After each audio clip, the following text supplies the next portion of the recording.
mean, bull riding's the toughest sport on the face of the planet, hands down. I'll take getting hit by a 250-pound lineman over 1,800 pounds of bull, and we do it for free most of the time. It's the toughest sport on dirt, so you're supposed to be tough. You're not supposed to talk about your feelings. You gotta breathe. Breathe. You're not supposed to talk about, I feel weak and I can't think straight, or I've got this rage, I don't know where it comes from. I dropped my toast on the floor and I throw the table through the window. Like, I don't know why that's happening, but it's happening. And you don't talk about it. You deal with your stuff and you move on. And that's probably the biggest downfall for us of having these brain injuries, is that we suffer by ourselves. Because cowboys are supposed to be tough.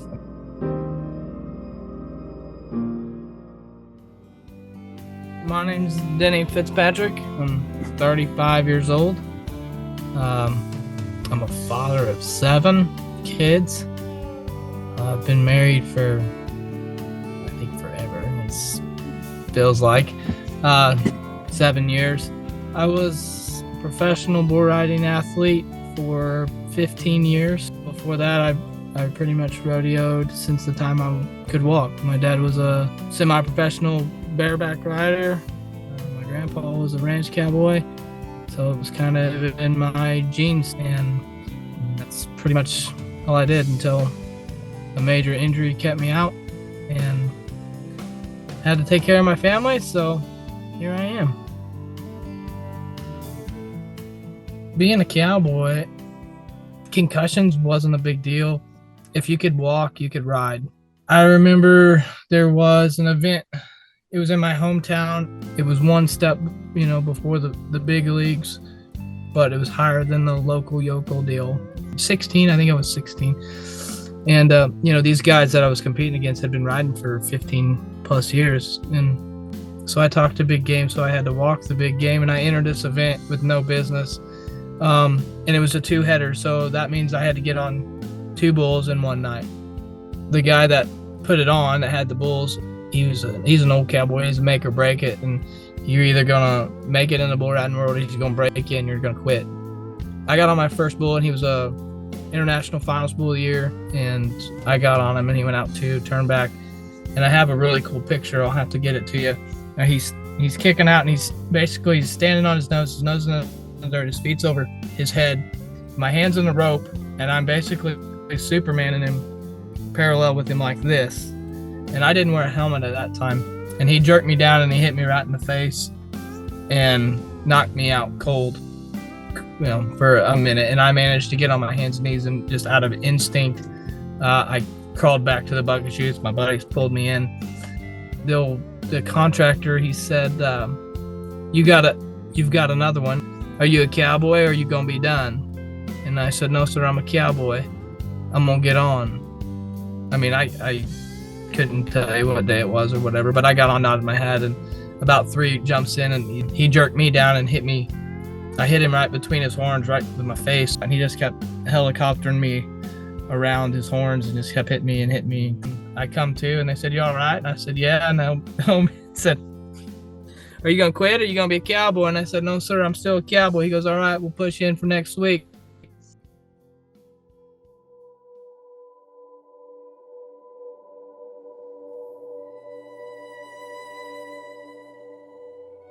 Somebody outside of the bull riding world, it's hard for them to understand and wrap their head around what we go through.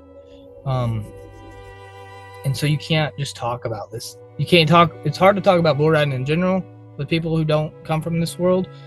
But it's really hard to talk to them about what's, your head injuries and stuff, because they're like, well, you did it to yourself. The only word of advice you get really when you want to start riding bulls is, it's not if you get hurt, it's when, and it's how bad. And then if you want to keep going on. You don't want to think about death, but every time you slide up on one and put your hand on the rope, it's in the back of your mind. This could be it. This could be the last hoorah. every jump and every kick. One mistake, 1 millisecond, that's the end of it. But I wouldn't trade it for the world. There's nothing else like it. It's euphoric, I think is the word I'm looking for. It's addicting. It's bull riding in itself is a drug because the risk is so high. But if you actually accomplish the goal that you're after, it's so worth it. It's like a dancing partner. It's you're one, like you're trying to conquer this wild, untamable beast, and he's gonna throw everything he can at you, as fast as he can, as hard as he can, and you just have to stay with him. You can't be ahead of him, you can't be behind him, you just have to stay with him. I like going and watching like the old people dance because they dance, it's so smooth and so flawless. If you go and watch a couple that's been married for like 40-50 years and they love to dance, like they never crossing each other up. They know where they're going. The guy's leading and she's a following. You can teach people how to hit a baseball. You can kind of teach people how to ride bulls, but you have to, there's so much to it. You have to be in shape. You have to have the mental aspect of it. You have to be fearless. You have to be kind of wild and reckless, but yet you have to be disciplined. You have to be extremely disciplined. You have to have some talent, and you have to have heart, and you can't teach heart. The concussions in bull riding is like the elephant in the room. I've had one friend that was fine one day and killed himself the next, and there's several of them like that. People are like, oh, he was such a fun guy, and I'm like, there was a demon in him that nobody knew about. Well, he never said nothing. Well, no, none of us do. They actually did an autopsy with him, and he did have CTE, stage 4. There's so many of them, though, that don't know. And then a lot of them, like myself, they're the breadwinners, They get good jobs, manual labor jobs. Most of us are manual labor guys that, ain't riding professionally or riding at all anymore. We never have the backup and quit mentality anyway. And so you carry that on into your family life, but then you still have to suffer with it. So, and it just makes it hard. And you don't want to share that with your wife or your significant other because, they'll think you're weak. You damn sure ain't telling your friends because your friend's job's to pick you up and he's going to make fun of you. Ultimately, I guess I did sign up for it. I didn't know what I was getting into, but I knew that my actions of riding bulls could potentially have consequences. But I thought the consequences was dying at 20, not living like this at 35, trying to string a sentence of words together.